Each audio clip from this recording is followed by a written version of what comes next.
الحمد لله نحمده ونستعينه ونستغفره ونؤمن به ونتوكل عليه ونعوذ بالله من شرور انفسنا ومن سيئات اعمالنا من يهده الله فلا مضل له ومن يضلل فلا هادي له ونشهد ان لا اله الا الله وحده لا شريك له ونشهد ان محمدا عبده ورسوله اما بعد قال الله تبارك وتعالى في سورة الحشر اعوذ بالله من الشيطان الرجيم بسم الله الرحمن الرحيم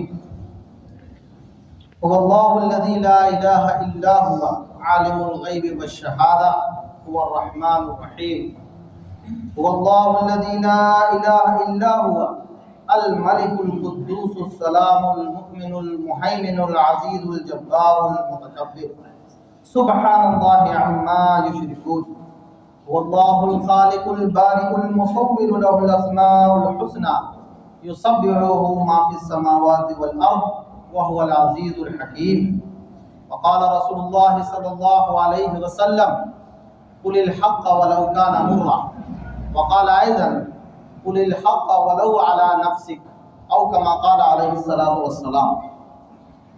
تمام تعریفیں، کبریائی، بڑائی، حمد و ثنا اس رب کائنات کے لیے ہے جو اس کائنات کا تن تنہا خالق و مالک، حاکم، رب اور پروردگار ہے. بے پناہ درود و سلام اللہ کے نبی حضرت محمد مصطفیٰ صلی اللہ علیہ وسلم پر. اللہ رب العزت اللہ کے نبی اور ان کے تمام صحابی کرام سے خوش اور راضی ہو جائے. معزز سامعین کرام، اللہ رب العزت کا بڑا شکر و احسان ہے کہ اللہ رب العزت نے ہم تمام کو مسلمان بنایا اور اسلام جیسی بڑی نعمت عطا کی. اس کا دوسرا بڑا احسان کہ آج ہم اور آپ اس کے بڑائی کو بیان کرنے کے لیے، سجدہ ریز ہونے کے لیے آج جمعہ میں اکٹھا ہوئے. اللہ رب العزت نے جب ہم انسانوں کو بنایا تو ہماری ہدایت کے لیے نبیوں کا ایک بہت لمبا سلسلہ جاری کیا، جو اللہ کے نبی حضرت محمد مصطفیٰ صلی اللہ علیہ وسلم پر وہ سلسلہ ختم ہو گیا. اور پھر اس کے بعد دنیا کے تمام لوگوں کی رہنمائی کے لیے اللہ کے نبی حضرت محمد مصطفیٰ صلی اللہ علیہ وسلم نے اپنی 63 سالہ حیات مبارکہ میں اور ان کے تعلیمات کی روشنی میں خلفائے راشدین نے بعد میں لوگوں کے سامنے اللہ کے ذریعے بھیجے گئے تعلیمات کو، اصولوں کو، اور جو اللہ تعالیٰ نے لوگوں کی رہنمائی کے لیے جو ٹیچنگز بھیجی ان کو لوگوں کے سامنے ثابت کر کے دکھایا.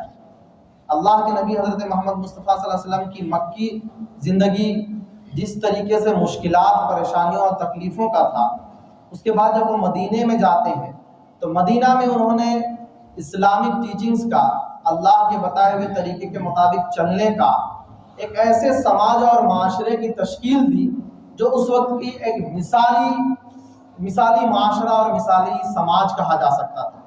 اللہ کے نبی حضرت محمد مصطفیٰ صلی اللہ علیہ وسلم نے اور ان کے بعد صحابہ نے، خصوصاً خلفائے راشدین نے، سماج اور معاشرے کو بہتر طریقے سے چلانے کا جو فارمولہ، ثابت شدہ فارمولہ، ایسا نہیں کہ وہ باتیں صرف زبانی ہیں، ثابت شدہ فارمولہ لوگوں کے سامنے ایسا دیا اور کر کے دکھایا کہ سماج کے تمام مسائل ختم ہو گئے. آج بھی وہ تعلیمات قرآن کی تعلیمات کی شکل میں، اللہ کے نبی حضرت محمد مصطفیٰ صلی اللہ علیہ وسلم کی احادیث اور ان کی تعلیمات کی شکل میں، صحابہ کرام کی زندگیوں کی مثالوں کی شکل میں ہمارے آپ کے پاس موجود ہیں. آج بھی ان کو ہم اپنے لیے زاد راہ، ان کو اپنے لیے مثال اور نمونہ بنا کر سماج اور معاشرے کی تشکیل دیں گے تو انشاءاللہ العزیز ایک ایسا ہی بہتر سماج اور معاشرہ ابھر کر سامنے آئے گا جو مدنی دور کا سماج اور معاشرہ تھا، جہاں اللہ کے نبی نے لوگوں کو بتایا کہ ایک اسلامی سماج کیسا ہونا چاہیے. قرآن و حدیث کی روشنی میں اللہ کے نبی کی تعلیمات اور صحابہ کرام کی مثالوں کے ذریعے میں آپ کے سامنے ایک مثالی اسلامی بستی کے چند نمایاں خصوصیات رکھنے کی کوشش کرتا ہوں. بہت ساری صفات ہو سکتی ہے، بہت ساری خصوصیات ہو سکتی ہے، لیکن ہم جس معاشرے میں رہتے ہیں، جس سراؤنڈنگز میں رہتے ہیں، ان سے متعلق جو چیزیں آپ کے سامنے یا ہم سے جو متعلق ہے وہ میں آپ کے سامنے رکھنے کی کوشش کرتا ہوں. ہم اور آپ جس سماج کا حصہ ہے وہ ہم کہتے ہیں کہ مسلمانوں کی بستی ہے، مسلمانوں کا سماج ہے. ظاہر سی بات ہے، ہم جس سماج اور معاشرے میں رہ رہے ہیں اس میں اللہ رب العزت پر ایمان لانے والے لوگوں کی تعداد ہم ان کے بیچ اٹھتے بیٹھتے ہیں. تو سب سے پہلا یا سب سے پہلی خصوصیت جو ایک مثالی اسلامی معاشرے کے سماج کا ہونا چاہیے وہ ہے عقائد کی درستگی، عقیدہ بہتر. عقیدے سے مراد کیا ہے؟ عقیدے سے مراد یہ ہے کہ ہم اللہ رب العزت کو رب تسلیم کریں. عقیدے سے مراد ہے کہ ہم اللہ رب العزت کو رازق تسلیم کریں کہ رزق دینے والا صرف اور صرف اللہ رب العزت ہے. عقیدے کا مطلب یہ ہے کہ ہمارے نفع اور نقصان کا مالک صرف اللہ رب العزت نے، ہمیں پیدا کرنے والا صرف خالق کائنات وہی ہے، اس کے سوا اور کوئی نہیں. اس کے سامنے کسی اور کے سامنے جھکنا نہیں ہے، کسی اور سے کسی چیز کا طلب نہیں کرنا ہے، کسی اور چیز سے مانگنے کی کوشش نہیں کرنا. نفع اور نقصان کا اگر کوئی مالک ہے تو صرف اور صرف خدا وحدہ لا شریک ہے.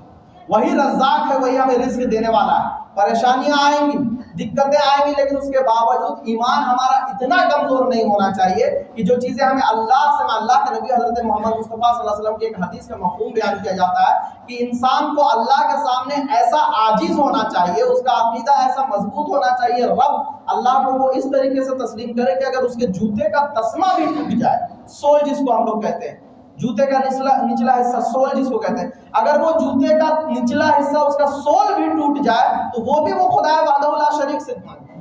اللہ رب العزت اس کے لیے سول اوپر سے نہیں گرائے گا، لیکن اس کے لیے مواقع فراہم کرے گا، حالات کو سازگار بنائے گا، اور اس کے ایمان کی روشنی کی بنیاد، اس کے ایمان کی مضبوطی کی بنیاد پر اللہ رب العزت اس کے مسائل کو جو ہے بہتر اور ختم کر دے گا. آج ہمارے سماج اور معاشرے میں کئی برائیاں صرف اس بنیاد پر ہوتی ہے کہ ہم خدا وحدہ لا شریک کے فرمانوں کے سامنے میں دنیا کے بنائے ہوئے فرمانوں کو لاگو کرتے ہیں. اللہ کے رب العزت کو رازق تسلیم نہ کر کے دنیا کے اصولوں کو ہم رازق تسلیم کر رہے ہوتے ہیں. ہمارا عقیدہ اور ایمان اللہ پر اتنا مضبوط نہیں ہوتا ہے کہ اگر میرے مسائل ابھی خراب ہیں، مالی اعتبار سے میں کمزور ہوں، لیکن اس کے باوجود میں سودی کاروبار کی طرف نہ جاؤں. ہمارا ایمان اتنا مضبوط نہیں ہوتا ہے کہ اللہ رب العزت نے ابھی کسی حد سے مجھے تنگحالی دے رکھی ہے تو میں کوئی جعلی اور فراڈ کام نہ کروں. اللہ رب العزت میرے حالات کو بہتر کر دے. اگر ایمان کو بیچ کر کوئی فائدہ اور نفع ہو رہا ہے ہمیں، تو ہم اس پوزیشن پہ، اس حالت پہ بھی آ سکتے ہیں کہ ہم اپنے ایمان کا سودا کر بیٹھتے ہیں اللہ ہے. تو سب سے پہلا سماج اور معاشرے کا، مثالی سماج کا معاملہ ایسا ہونا چاہیے کہ اللہ پر اس کا عقیدہ اتنا مضبوط ہو کہ قرآن مجید میں اللہ رب العزت نے صاف کہا ہے کہ ہم تمہیں آزمائیں گے. وَلَنَبْلُوَنَّكُمْ بِشَيْءٍ مِّنَ الْخَوْفِ وَالْجُوعِ وَنَقْصٍ مِّنَ الْأَمْوَالِ وَالْأَنفُسِ. کبھی تمہیں بھوک مری کی زندگی آئے گی، کبھی تمہاری جانوں کی قربانی آئے گی، کبھی تمہیں تنگحالی دیکھنا پڑے گا، کبھی بھوک مری دیکھنا پڑے گا، کبھی تمہارے لوگوں کو ناحق قتل کیا جائے گا. یہ قرآن مجید میں. لیکن اس کے باوجود ایک اسلامی مثالی معاشرے کے مسلمانوں کا ایمان اور عقیدہ کمزور نہیں ہونا چاہیے. باطل کو تسلیم کرنے کی ہمت نہیں آنی چاہیے کہ بس باطل کتنا بھی طاقتور اور مضبوط اللہ اور اس کے رسول کے جو ہے تعلیمات کے سامنے نظر آ رہا ہو، لیکن ہمارا عقیدہ اتنا مضبوط ہو، مسلمانوں کا عقیدہ اتنا مضبوط ہو کہ اللہ رب العزت کو رب تسلیم کریں. حاکم صرف اور صرف اللہ ہے، رازق صرف اور صرف اللہ ہے، نفع نقصان کا مالک صرف اور صرف اللہ ہے. یہ ہمارا عقیدہ ہونا چاہیے مسلمانوں کا، اسلامی مثالی سماج اور معاشرے میں رہنے والے لوگوں کا. سب سے پہلی خاصیت کہ ہمارا عقیدہ اللہ رب العزت پر پوری طریقے سے مضبوط ہو. جب ہم یہ تسلیم کرتے ہیں کہ اللہ ہمارا رب ہے، اس نے دنیا میں ہمیں بھیجا ہے، اس کے ذریعے دی گئی زندگی کے بارے میں اللہ تعالیٰ ہمیں تو اس عقیدے کے ساتھ دوسرا عقیدہ جو جڑ جاتا ہے، جو ہمارے عقیدے کی سب سے لازمی جز ہے، وہ ہے آخرت کا تصور. اسلامی مثالی بستی میں رہنے والے مسلمانوں کا عقیدہ آخرت پر اتنا مضبوط ہونا چاہیے کہ کسی بھی غلط کام کی طرف اس کے قدم اٹھیں تو اس کے ذہن میں یہ خیال ضرور آنا چاہیے کہ اس کے بارے میں بھی اللہ رب العزت مجھے آخرت کے دن سوال کرے. یہ عقیدہ انسان غلط کر بیٹھتا ہے، لیکن اس کا تصور یہ ہونا چاہیے کہ اس غلطی کے بارے میں مجھے اللہ رب العزت مجھ سے سوال و جواب کرے. یہ عقیدہ آخرت کا تصور. کفار مکہ جو تھے، ان کے سامنے جب اللہ کے نبی نے ایک خدا کی وحدانیت اس عقیدے کو رکھا تو لوگوں نے انکار کر دیا. ہم نہیں مانتے. اللہ کے نبی کو رسول بھی ماننے سے انکار کر دیا، اور آخرت کا تصور کو تو وہ تسلیم کرنے کے لیے تیار ہی نہیں تھے، کیونکہ یہی وہ عقیدہ تھا جس کی بنیاد پر انسان سب کچھ چھوڑ کر صرف اور صرف خدا کے سامنے حاضر ہو جائے. جس نوکر کو یہ معلوم ہو کہ شام کو اس کا مالک اس کے دن بھر کے کارکردگی کے بارے میں حساب کرے گا اور غلط کرنے پر اس کو پکڑے گا اور سزا دے گا، وہ نوکر کبھی غلط کر ہی نہیں سکتا. یہ تصور، آخرت کا تصور جو دراصل اس کے ساتھ جڑتا ہے. آج سماج اور معاشرے کی برائیاں، ہم زبان سے اس بات کا انکار نہیں کرتے، ہمارا نام مسلمانوں والا ہے، شباہت مسلمانوں والی ہے، لوگوں کے ساتھ رہتے ہیں، مسجدیں ہیں، بڑی خوبصورت جو ہے مسلمانوں کسی شکل بنا کے رکھتے ہیں، لیکن ہمارے اعمال اعلانیہ طور پر اس بات کا اعلان کرتے ہیں کہ ہمیں آخرت کا تو تصور ہی نہیں۔ جس انسان کو آخرت کا تصور ہو کہ خدا کے سامنے حساب و کتاب دینا ہے، اس کے اعمال بگڑ ہی نہیں سکتے۔ جس کو یہ جاننا ہے کہ مرنے کے بعد بالکل خدا کے سامنے حاضر ہونا ہے، دی گئی زندگی کے بارے میں سوال جواب ہوگا، اس کے اعمال کیسے خراب ہو سکتے ہیں؟ تو ایک مثالی اسلامی بستی ہم اس کو کہہ سکتے ہیں کہ اس میں رہنے والے افراد کا ذہن ہمہ اس وقت رہنا چاہیے کہ وَلْتَنْظُرْ نَفْسٌ مَا قَدَّمَتْ لِغَدٍ، کہ اس نے کل کے لیے کیا تیاری کر رکھی ہے، کہ اگر اللہ تعالیٰ ابھی اس وقت میری جان لے لیتا ہے تو آخرت میں جا کر ہم اللہ کو کیا جواب دیں گے۔ اس سوچ کے ساتھ ہماری راہیں، ہمارے اعمال، ہماری خاندانی زندگی، ہماری سماجی زندگی اور لوگوں کے بیچ اٹھنا بیٹھنا ہونا چاہیے۔ تو سب سے پہلی خاصیت مسلمانوں کی ایک ایسے سماج اور معاشرے کی جو اللہ اور اس کے رسول کے نام لیوا ہوں، ان کی خاصیت، سب سے پہلی خاصیت یہ ہونی چاہیے کہ عقیدہ ان کا بہت مضبوط ہونا چاہیے، اللہ پر اور پھر آخرت کے دن پر پوری طریقے سے مضبوط ہونا چاہیے۔ ہمارے اعمال بھی اس کو گواہی دیں کہ ہاں واقعی میں یار ایسا ایمان آدمی ہوں جو آخرت کے دن پر تصور کرتا ہوں۔ میں زبانی طور پہ تو یہ بات کہتا ہوں کہ مرنے کے بعد اللہ کے سامنے حاضر ہونا ہے، لیکن اعمال تو بالکل اس کے برعکس ہے، ایسا نہیں ہونا چاہیے۔ تو سب سے پہلی خاصیت یہ ہے کہ ہمارے عقائد کی درستگی ہونی چاہیے۔ جب انسان خدا وحدہ لا شریک کو اپنا رب مان لے، اس کو آخرت کے سامنے جانے کے اس بات پہ یقین کر لے، تو ہمارا عمل اس بات کی تصدیق کرے کہ ہاں واقعی میں اپنے عقیدے میں پختہ ہوں۔ تو دوسری سب سے بڑی خاصیت ایک مثالی اسلامی سماج کا جو ہونا چاہیے وہ یہ ہے کہ اس سماج میں رہنے والے لوگوں کے بیچ نماز کا قیام ہو، اقامت صلاۃ۔ اپنے عمل سے رب کو رب مانا اور سجدے میں جھک گئے، وہی تو ہے بندگی۔ رب کو جب تسلیم کر لیا تو سب سے پہلے تصدیق کرو کہ تم نے رب کو تسلیم کر لیا ہے۔ تو سب سے پہلا عمل جس سماج اور معاشرے کو اگر ہم مسلم بستی کہتے ہیں، اسلامی بستی کہتے ہیں، مسلمانوں کا رہنے والا سماج کہتے ہیں، تو اس میں نماز کا قیام ہونا چاہیے۔ آج ہماری مسجدیں رو رہی ہیں، ہمارے مینار رو رہے ہیں، امام صاحب اکیلے رہتے ہیں، مسجدیں ویران ہیں، اور ہم فلسطین کو آزاد کرنے کی باتیں کرتے ہیں، بابری مسجد کو آزاد کرنے کی باتیں کرتے ہیں۔ آپ کے محلے کی مسجد رو رہی ہے، اس کے آنسو پوچھنے والے نہیں ہے لوگ۔ مسجدیں ایک مثالی سماج، اسلامی سماج، آپ کہہ رہے ہیں کہ نماز کا قیام نہیں ہو۔ ایک ایسا مسلمانوں کا سماج اور معاشرہ جس میں لوگ نماز نہ پڑھتے ہو، نعوذ باللہ، ایسا مسلمانوں کا سماج ہو سکتا ہے؟ ایسا اسلامی سماج ہو سکتا ہے؟ ایسا مثالی سماج ہو سکتا ہے؟ بالکل نہیں۔ دوسری سب سے بڑی خاصیت یہ ہونی چاہیے نماز کا قیام اس سماج اور معاشرے کے لوگ اس کی نماز کی فکر ہو۔ لوگ اگر اذانیں ہوں تو لوگوں کے درمیان ایک تڑپ ہو مسجد میں پہنچنے کی، نماز کو ادا کرنے کی لوگوں کے درمیان فکر ہو۔ لوگ ایسی مثالیں بھی بیان کرتے ہیں کہ لوگ اپنا کاروبار چھوڑ کر چلے جاتے ہیں، کھلا کا کھلا رہ جائے لیکن نماز نہیں چھوڑنی چاہیے، ایسی مثالیں بھی لوگ بیان کرتے ہیں۔ یہ کیسا اسلامی سماج ہے، یہ کیسا مسلمانوں کا سماج ہے جہاں لوگوں کو ہم نماز کی دعوت دیتے ہیں کہ بھائی آ کے نماز پڑھ لو، نعوذ باللہ۔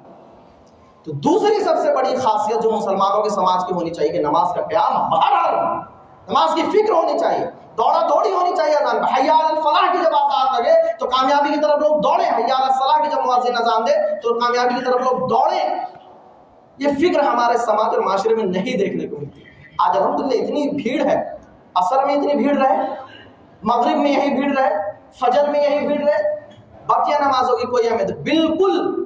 ہماری مسجدیں ویران ہیں۔ تو ایک مثالی اسلامی سماج جس کو ہم اسلامی سماج کہتے ہیں، جس میں رہنے والے لوگ مسلمان ہیں، یاد رکھیے قرآن مجید یہ اعلان کرتا ہے کہ جنتی جب جنت میں چلے جائیں گے، جہنمی جب جہنم میں چلے جائیں گے تو فی جنات یتساءلون، جنتی جہنمیوں سے یہ سوال کریں گے کہ ما سلککم فی سقر، تمہیں کس چیز نے جہنم میں ڈال دیا؟ وہ کہیں گے لم نکو من المصلین، ہم نماز ہی نہیں پڑھتے تو جہنم میں چلے آئے۔ نماز کی بہت اہمیت ہے، بڑی باتیں ہو سکتی ہیں اس پہ۔ میرا صرف اس بات پر زور ہے کہ ایک مثالی اسلامی سماج اگر ہم کہتے ہیں کہ ہم مسلمانوں کی بستی میں رہتے ہیں، مسلمانوں کے سماج میں رہتے ہیں، میں اپنے آپ کو مسلمان کرتا ہوں، تو اس کی زندگی سے نماز خالی نہیں ہونا چاہیے، اس سماج کی مسجدیں ویران نہیں ہونی چاہیے۔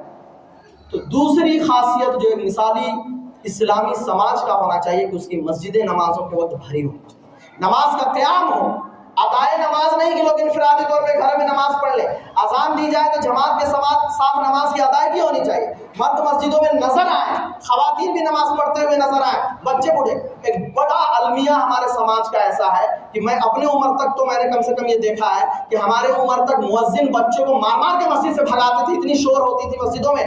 آج ہماری مسجدوں کے پیچھے سے بچوں کی آواز نہیں آتی ہے، یہ کڑوی اور تلخ حقیقت ہے جس کو تسلیم کرنا ہے۔ کہاں ہیں بچے جو مسجدوں سے غائب ہو گئے؟ مسجد کے پیچھے سے بچوں کی آواز نہیں آتی ہے. یہ بہت بڑا فکر کا لمحہ ہے جسے ہم اور آپ کو سوچنا چاہیے کہ ہم ایک اسلامی سماج معاشرے میں رہتے ہیں, نماز ہماری مسجد ویران ہے. تو دوسری سب سے بڑی خاصیت یہ ہے کہ ہمارے سماج اور معاشرے میں نماز کی کمی نہیں ہونی چاہیے. اللہ کے نبی حضرت محمد مصطفیٰ صلی اللہ علیہ وسلم کی ایک بہت بڑی وعید حدیث میں بیان کی جاتی ہے, جو کہتے ہیں اللہ کے نبی کہ میں دیکھتا ہوں کہ اگر لوگ نماز پڑھنے کے لیے نہیں آتے ہیں تو میرا دل یہ گوارا کرتا ہے کہ میں سماج معاشرے میں جاؤں اور ان کو ان کے گھروں کے ساتھ آگ لگا دوں. آپ اندازہ لگائیں, رحمت للعالمین جن کو بنا کر بھیجا گیا, پوری امت سے محبت رکھنے والے, وہ کہہ رہے ہیں یہ بات کہ مجھے من کرتا ہے کہ میں ان کے گھروں کو ان کے سمیت آگ لگا دوں. یعنی وہ کہنا یہ چاہتے ہیں کہ سماج, اس سماج میں مسجد ہو, مسلم سماج ہو, مسلم اسلام کے ماننے والے لوگ ہو, مومن ہو, وہاں کی مسجدیں ویران نہیں ہونی چاہیے, نماز کا قیام ہونا چاہیے. تیسری ایک چیز جو مدینے کی اللہ کے نبی نے جو بنیاد ڈالی, تو جو ہمیں سمجھ میں آتا ہے, جو مثال سمجھ میں آتی ہے, وہ رواداری ہے, ٹالرنس, ایکسیپٹنس, سہیشنوتا, کہ ہم سماج اور معاشرے میں رہنے والے لوگوں کو ایکسیپٹ کریں. تیسری خاصیت ہے ایکسیپٹنس.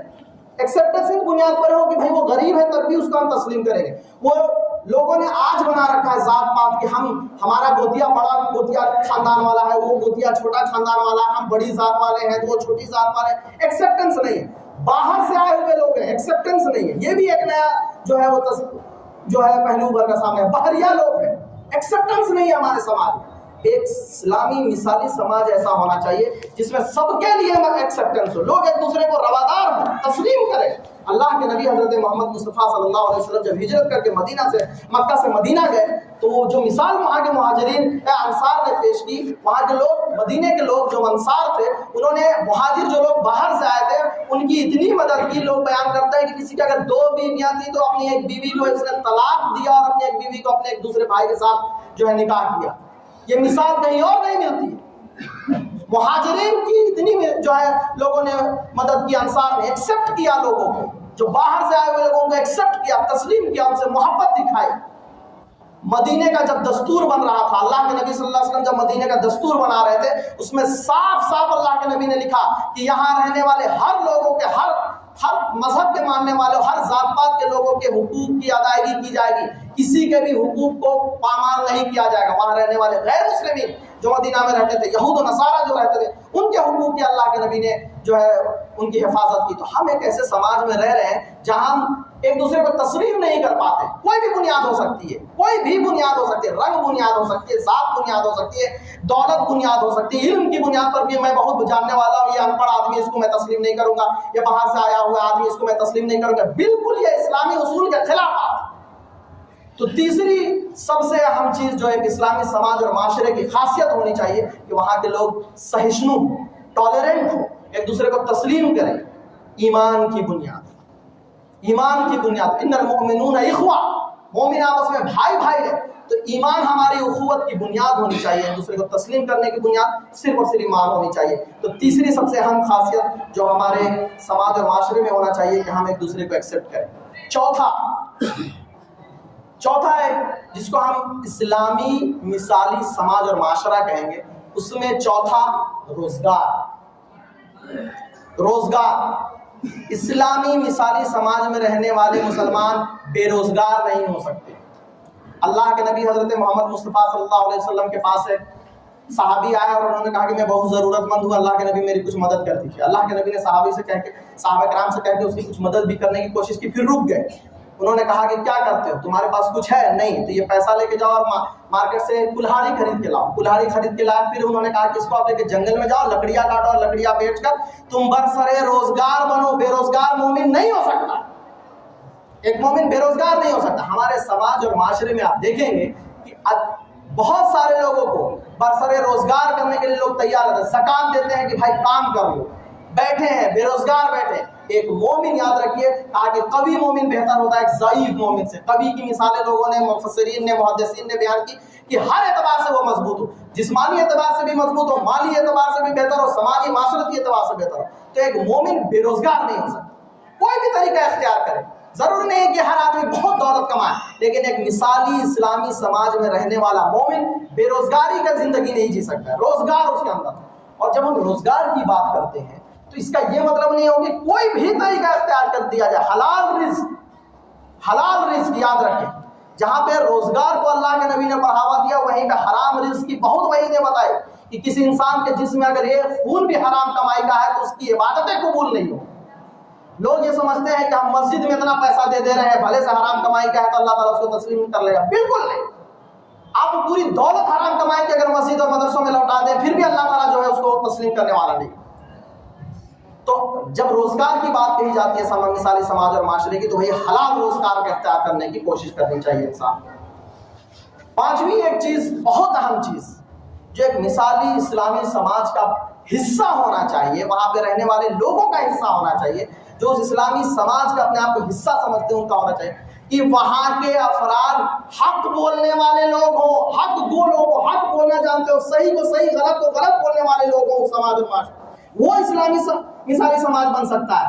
اللہ کے نبی حضرت محمد مصطفیٰ صلی اللہ علیہ وسلم نے کہا کہ قل الحق ولو کان مرا, تم سچ بات کہو چاہے کسی کو کڑوی لگے. قل الحق ولو علی نفسک, تم سچ بات کہو اگر تمہیں تمہارا اپنا خود کا بھی نقصان ہو جائے.